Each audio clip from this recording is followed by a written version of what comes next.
नमस्कार दोस्तों, जय हिंद, सत श्री अकाल। कैसे हैं आप लोग? आई होप कि आप सभी लोग बहुत अच्छे होंगे। आप सभी लोगों का मैं स्वागत करता हूं टेट वाली क्लास में। जिस तरह से मैं आप लोगों को पढ़ा रहा हूं, यदि आप लोगों ने भी हमारे साथ पढ़ लिया और अच्छे से मेहनत कर लिया तो इस बात की मैं दावा करता हूं कि इस बार एग्जाम में आप बहुत अच्छा परफॉर्मेंस करेंगे साथियों। और जैसा कि बात करते हैं, अगर आप चाहते हैं कि आपको बिल्कुल फ्री ऑफ कॉस्ट नोट्स भी मिले और आप चाहते हैं क्लासेस भी मिलते जाए, तो आप क्या करिए, हमारे टेलीग्राम चैनल और हमारे यूट्यूब चैनल को जरूर सब्सक्राइब कर लीजिए। टेलीग्राम चैनल का नाम है टेट वाली क्लास। अगर आप लोग सर्च करते हैं और सर्च बार में नहीं आता है टेलीग्राम चैनल के, तब आप क्या कर सकते हैं, डिस्क्रिप्शन बॉक्स में आकर यूट्यूब के यानी इस वीडियो के आप क्या कर सकते हैं, डिस्क्रिप्शन बॉक्स में आकर यहां पर आपको लिंक मिलेगी और सीधा क्लिक करके आप क्या कर सकते हैं, जुड़ सकते हैं। जैसा कि बात करते हैं आज के विषय में, जो हमारी चर्चाएं होने वाली हैं साथियों, वो होने वाली है 1857 की क्रांति के बारे में। देखिए, जो छात्र पेपर 2 की तैयारी कर रहे हैं, अगर उनका विषय है एसएसटी की बात करते हैं अर्थात सामाजिक विज्ञान है, तो ये मान के चलें कि काफी ज्यादा यहां से क्वेश्चन बनता रहता है साथियों 1857 की क्रांति से। तो आप सभी लोग अच्छे तरीके से देखिएगा। अगर आपके कोई डाउट्स होते हैं तो अपने डाउट्स को जरूर क्लियर करिएगा। देखिए, 1857 की क्रांति की बात करते हैं साथियों, तो यह भारत का पहला स्वतंत्रता विद्रोह था। तो ध्यान रखिएगा, अगर आपके एग्जामिनेशन में प्रश्न ए बन जाता है कि महोदय ये बता दीजिए कि भारत का पहला स्वतंत्रता विद्रोह, भारत का पहला स्वतंत्रता विद्रोह की बात करते हैं साथियों, तो आप सभी लोग बताइएगा भारत का पहला स्वतंत्रता विद्रोह 1857 की क्रांति की बात करते हैं। इसी विद्रोह को अगर आप देखते हैं तो इसे सिपाही विद्रोह के नाम से भी जाना जाता है साथियों, क्योंकि सिपाहियों द्वारा यह विद्रोह छेड़ा गया था साथियों। ठीक है, ये बातें याद रखिएगा, इसे सिपाही विद्रोह के नाम से भी जाना जाता है। देखिए, 1857 की क्रांति के होने के बहुत सारे कारण हैं, लेकिन एक मुख्य कारण अगर मैं आपको बताऊं तो गाय और सुअर की चर्बी से बनी हुई कारतूस इसका मुख्य कारण होता है, जो कि हम जानने वाले हैं।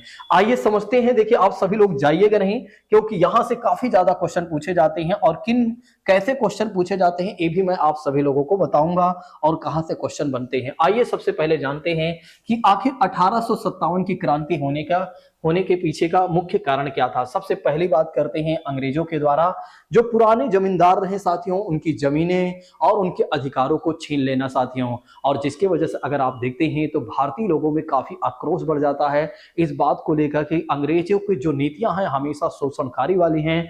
बस ये क्या करते हैं, अंग्रेज लोगों के अधिकारों को छीनते हैं और लोगों को परेशान करते हैं साथियों। दूसरा कारण ये रहा कि जो राजा महाराजा रहे साथियों, जो भारतीय शासक रहे, उनके साथ जो अंग्रेजों ने संधियां किया था, उस संधियों को एक तरह से तोड़ देना, यानी कि संधियों से परे जाना। यानी कि देखिए, जैसे हमारे भारतीय शासक जो होते थे अपने संधि से अटिक रहते, अपने संधि को कभी नहीं तोड़ते थे, वे हमेशा अडिग रहते थे। लेकिन अंग्रेज क्या करते थे, अपनी बात को कभी एक तरह से लेकर नहीं मानते थे, यानी कि कह सकते हैं जो उनकी बात हुआ करती थी, जो संधि समझौते होते थे, वो तोड़ने में माहिर थे। और इसकी वजह से भी अगर देखा जाए तो भारतीय लोगों में काफी ज्यादा एक तरह से आक्रोश बढ़ा था साथियों, या असंतोष बढ़ गया था। उसके बाद अगर आप देखते हैं तो लॉर्ड डलहौजी की हड़प नीति की बात करते हैं। झांसी और कई भारतीय शासकों को विद्रोह के लिए इसने प्रेरित किया था।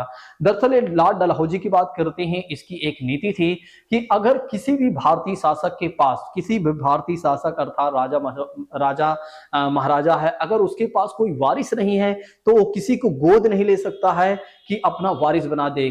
ठीक है, वो क्या मतलब एक तरह से एक गोद लेने वाली प्रथा को इसने बंद कर दिया था लॉर्ड डलहौजी ने, और कहा कि अगर उस शासक की मृत्यु हो जाती है या वो शासक अपना पद छोड़ देता है किसी कारणवश, तो समझ लीजिए कि पूरा का पूरा साम्राज्य या पूरा का पूरा राज्य जो होगा साथियों, ठीक है, वो किसके हाथ में चला जाएगा या किसके अंडर में चला जाएगा, तो ब्रिटिश सरकार के अंडर में चला जाएगा। तो इसकी वजह से भी अगर आप देखते हैं तो लोग काफी ज्यादा एक तरह से गुस्सा होते हैं और काफी ज्यादा वे एक तरह से कहीं ना कहीं अंग्रेजों के प्रति एक तरह से आक्रोश बढ़ा लेते हैं या उनका आक्रोश बढ़ जाता है। जैसा कि बात करते हैं झांसी में, अगर आप देखेंगे तो झांसी की रानी की बात करते हैं, जिनके बारे में आपने सुना ही होगा। ठीक है, कि एक तरह से खूब लड़ी रानी मर्दानी की बात करते हैं साथियों। ठीक है, तो उन्होंने भी इस विद्रोह में कहीं ना कहीं अपना सपोर्ट किया था। वैसे तो देखा जाए इस विद्रोह में उन्होंने भी मुख्य भूमिका निभाई थी साथियों।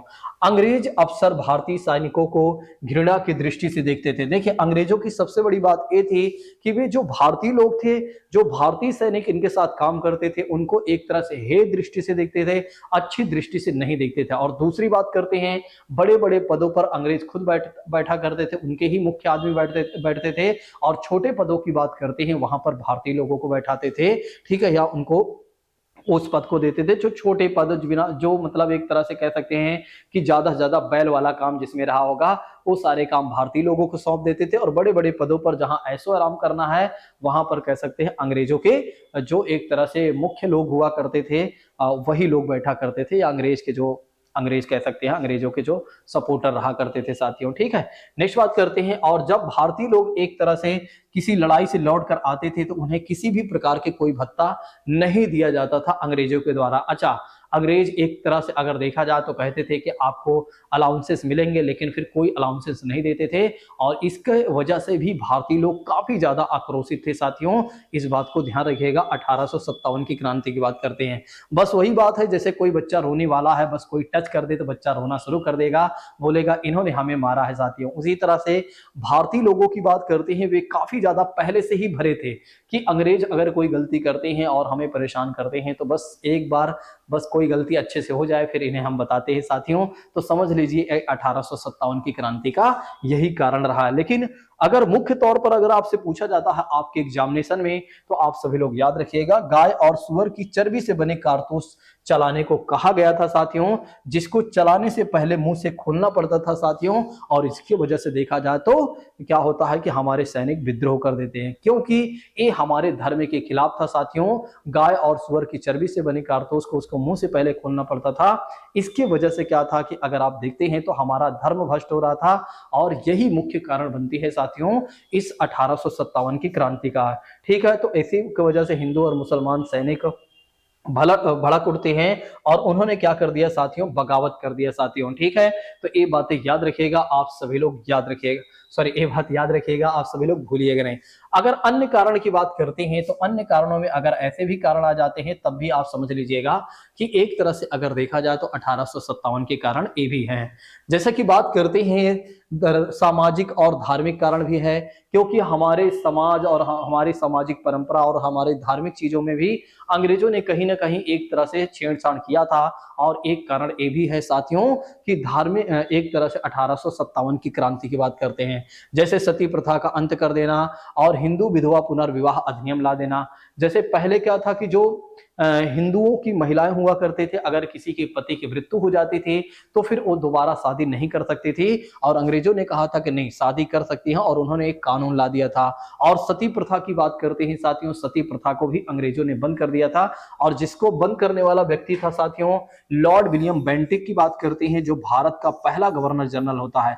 तो याद रखिएगा, लॉर्ड विलियम बेंटिक की बात करते हैं, उसने ऐसा किया था साथियों। और किसके कहने पर किया था, तो राजा राम मोहन राय के कहने पर किया था। लॉर्ड विलियम, अरे यार चलो दोबारा लिख देता हूं, लॉर्ड विलियम बेंटिक की बात करते हैं, लॉर्ड विलियम बेंटिक की बात करते हैं साथियों, इसके द्वारा इसे सती प्रथा को अंत किया जाता है, ठीक है। ऐसा उसने कब किया, क्यों किया था, क्योंकि राजा राम मोहन राय ने किया था।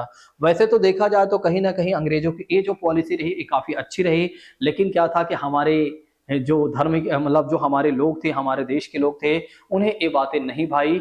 क्यों नहीं भाई, क्योंकि अंग्रेजों ने ऐसा किया था, अगर हमारे भारतीय लोग ही ऐसा करते तो कोई दिक्कत नहीं थी साथियों।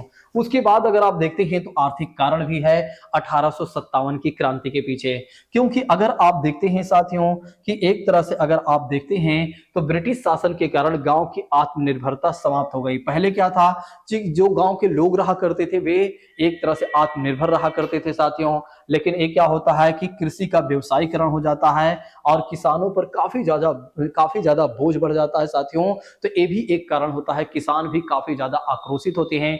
इनके ऊपर अगर आप देखते हैं तो ज्यादा से ज्यादा टैक्स लगा दिया जाता था अंग्रेजों के द्वारा, तो इसकी वजह से भी कहीं ना कहीं अंग्रेज जो भारतीय लोग थे साथी वे काफी ज्यादा गुस्सा थे।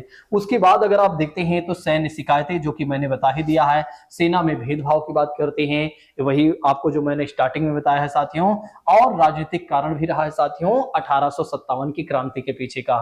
तो याद रखिएगा आप सभी लोग, अगर आपके एग्जामिनेशन में पूछा जाता है कि 1857 की क्रांति के कौन कौन से कारण रहे हैं साथियों। तो आप सभी लोग याद रखिएगा ये सारे कारण जो मैंने आपको बताया। लेकिन अगर आपसे पूछा जाता है मुख्य कारण, तो गाय और सुअर की चर्बी से बने वाले कारतूस की वजह से क्या हुआ था कि यह विद्रोह हुआ था साथियों। ये बातें याद रखेंगे आप सभी लोग, भूलेंगे नहीं। चलिए जैसा कि बात करते हैं बैरकपुर की बात करते हैं, तो 29 मार्च 1857 को क्या होता है कि बैरकपुर में तैनात मंगल पांडे जी की बात करते हैं। कौन? मंगल पांडे जी की बात करते हैं। तो इन्होंने ब्रिटिश अधिकारियों के खिलाफ विद्रोह कर दिया साथियों। वैसे तो अगर आप देखते हैं तो एक अधिकारी को इन्होंने मार दिया था, और जिसकी वजह से क्या होता है कि एक तरह से अंग्रेजों की बात करते हैं, तो अंग्रेजों ने इन्हें क्या कर दिया, बंदी बना लिया साथियों। और बंदी बनाने मतलब जेल में कैद कर दिया। और आगे चलकर 8 अप्रैल, याद रखिएगा डेट, आप सभी लोग याद रखिएगा, 8 अप्रैल 1857 को इन्हें फांसी की सजा हो जाती है। 8 अप्रैल 1857 को जब इन्हें फांसी की सजा हो जाती है साथियों, तो समझ लीजिए एक तरह से पूरी तरीके से पूरे भारत में यहां विद्रोह फैल जाता है, क्योंकि भारतीय लोगों का और सिपाहियों का गुस्सा और आक्रोश काफी ज्यादा फैल जाता है, क्योंकि मंगल पांडे जी की फांसी हो जाती है साथियों। समझ लीजिए ये चिंगारी देने वाले कोई और नहीं बल्कि मंगल पांडे ही थे, जिन्होंने 1857 की क्रांति की चिंगारी दी थी साथियों। ठीक है, तो ऐसे में अगर आप देखते हैं, तो अगर आपके एग्जामिनेशन में प्रश्न ए बन जाए कि वे कौन से ऐसे व्यक्ति थे, क्रांतिकारी थे, जिन्होंने 1857 की क्रांति की चिंगारी दिया था, आप सभी लोग बताएंगे मंगल पांडे जी की बात करते हैं। ठीक है, इन्होंने क्या किया था कि एक तरह से ब्रिटिश के अधिकारियों के खिलाफ विद्रोह कर दिया था साथियों, और जिसकी वजह से क्या हुआ था कि एक तरह से यह विद्रोह फैला था साथियों। अच्छा, ये विद्रोह तब ज्यादा फैला जब इन्हें फांसी हो गई, तो ध्यान रखिएगा। और इन्हें अगर पूछा जाता है कि फांसी कब हुई थी, तो आप बताएंगे 8 अप्रैल 1857 की बात करते हैं साथियों। उसके बाद अगर आप देखते हैं तो उत्तर प्रदेश के मेरठ की बात करते हैं, तो यहां पर क्या होता है, यहां पर भी अगर आप देखेंगे तो भारतीय सैनिकों ने क्या कर दिया, विद्रोह कर दिया। तो डेट याद रखिएगा, 10 मई को 1857 की बात करते हैं। तो 10 मई 1857 की बात करते हैं, तो यहाँ के एक तरह से भारतीय सैनिकों ने भी विद्रोह कर दिया था। अब इसको समझिएगा, इसके पीछे का कारण क्या है। 24 अप्रैल को क्या होता है, 24 अप्रैल को क्या होता है कि मेरठ में तैनात 3rd नेटिव कैलवरी के 90 लोगों ने चर्बी वाले कारतूस को चलाने से मना कर दिया। और 9 मई को क्या होता है, उनमें से 85 भारतीयों को यानी कि 85 सैनिकों को क्या कर दिया जाता है, अंग्रेजों के द्वारा बर्खास्त कर दिया जाता है साथियों, और 10 साल की सजा सुना दी जाती है। और शेष सिपाहियों की बात करते हैं, तो शेष सिपाहियों ने इस पर कड़ी प्रतिक्रिया व्यक्त की साथियों। और अगले दिन ही अगर आप देखते हैं तो 10 मई को क्या होता है, संपूर्ण भारतीयों ने क्या कर दिया, एक तरह से विद्रोह कर दिया साथियों। तो कह सकते हैं कि अगर आपके एग्जामिनेशन में प्रश्न ए पूछा जाए कि मेरठ में कब 1857 की क्रांति पूरी तरीके से आज फैल जाती है साथियों या होती है, आप बताएंगे 10 मई 1857 को। क्यों हुई थी साथियों, क्योंकि यहां पर अगर देखा जाए तो 85 भारतीयों सैनिकों को क्या कर दिया जाता है, बर्खास्त कर दिया जाता है, और 10 साल की सजा सुना दी जाती है। अब आप समझ सकते हैं कितना एक तरह से अंग्रेजों का शोषणकारी नीति रही, कितना शोषणकारी नीति रही। यहां पर क्या होता है कि हमारे भारतीय को सीधा और सीधा अगर आप देखते हैं तो क्या कर दिया जा रहा है कि उन्हें सजा दे दिया जा रहा है, बस छोटी चीजों से ही, मतलब ज्यादा बहुत बड़ी बातें ना होने पर भी ऐसा कर दिया कहीं न कहीं। वैसे तो उस समय की बहुत बड़ी बातें थी साथियों, लेकिन फिर भी कोई बात नहीं है, ये हमारे देश के लोगों ने ही किया है, तो हमें मानने वाली बात नहीं है कि हमने कुछ गलत किया और हमारा ही देश है और हम अपने देश के खिलाफ क्यों ही जाएं। और क्यों, एक चीज ये भी समझ सकते हैं कि हम किसी देश पर शासन नहीं कर रहे हैं और ना ही हम किसी देश के लोगों को परेशान कर रहे हैं, बल्कि हमारे देश के लोगों को लोग परेशान कर रहे हैं। और हमें अपने देश मतलब एक तरह से हमारे देश के लोगों को लोग परेशान, अपने देश के लोगों को लोग परेशान कर रहे हैं, तो हम ऐसा क्यों ना करें। ठीक है, नेक्स्ट बात करते हैं। आगे चलकर अगर आप देखते हैं तो इस सैनिकों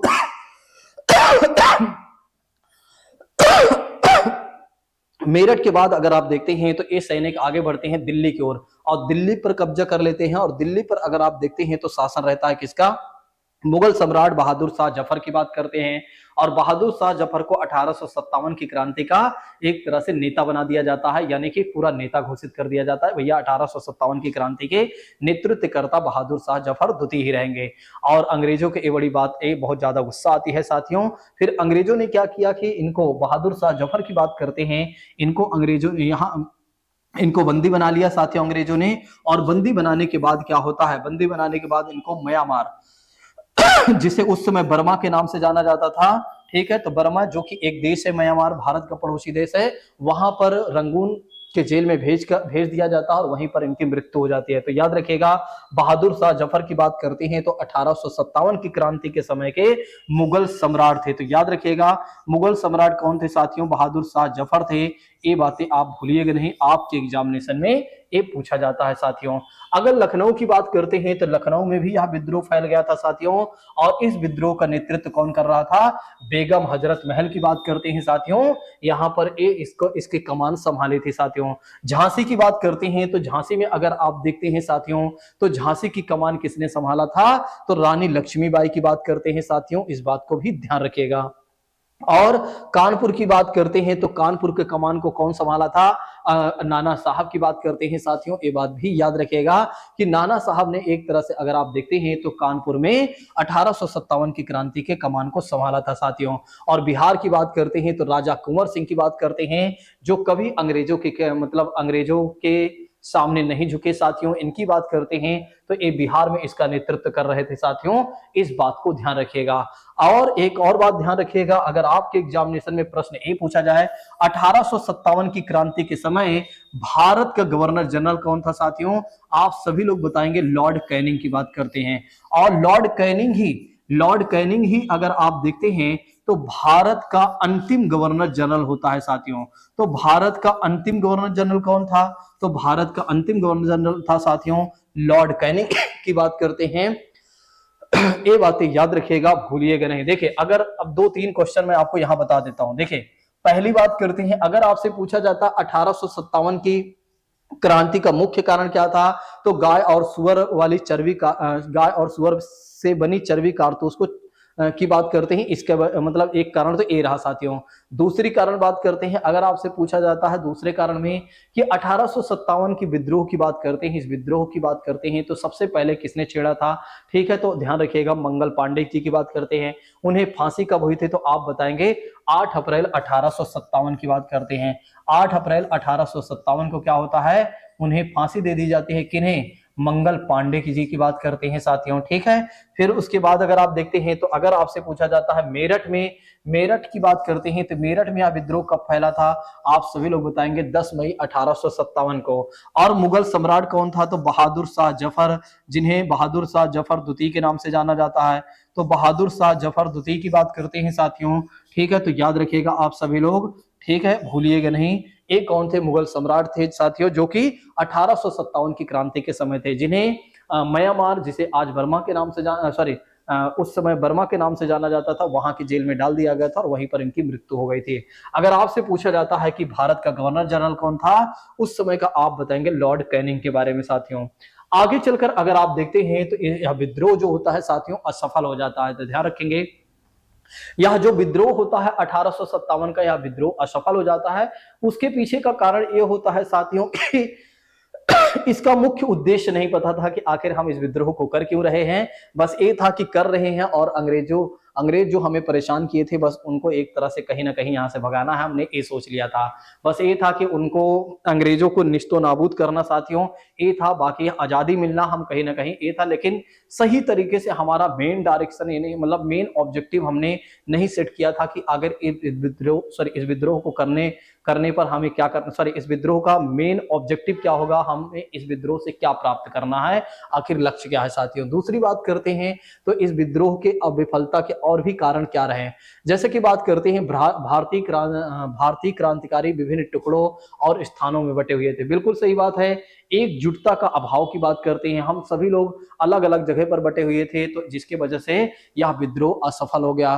भारतीय क्रांतिकारियों के पास अत्याधुनिक हथियार की कमी थी। बिल्कुल सही बात है, हमारे पास तो वही कह सकते हैं लाठी डंडा वाला परंपरा वाली वैसे ही हथियार थे साथियों, लेकिन अंग्रेजों की बात करते हैं उनके पास काफी ठीक ठाक हथियार थे साथियों, आधुनिक हथियार थे, तोप वगैरह सब थी। हमारे पास तो वही बंदूक, छोटी मोटी कट्टा वट्टा रहा होगा साथियों, ऐसे कह सकते हैं, और लाठी डंडा से हमने चोरी चक्कू से काम चलाया होगा, ठीक है। लेकिन अंग्रेजों की बात करते हैं साथियों, तो अंग्रेजों के पास एक तरह से देखा जाए तो एक मजबूत सैनिक और एक मजबूत कह सकते हैं कि उनके पास कहीं ना कहीं हथियार रहा साथियों। इसकी वजह से अंग्रेजों ने इस विद्रोह को जीत लिया और हम असफल हो जाते हैं साथियों।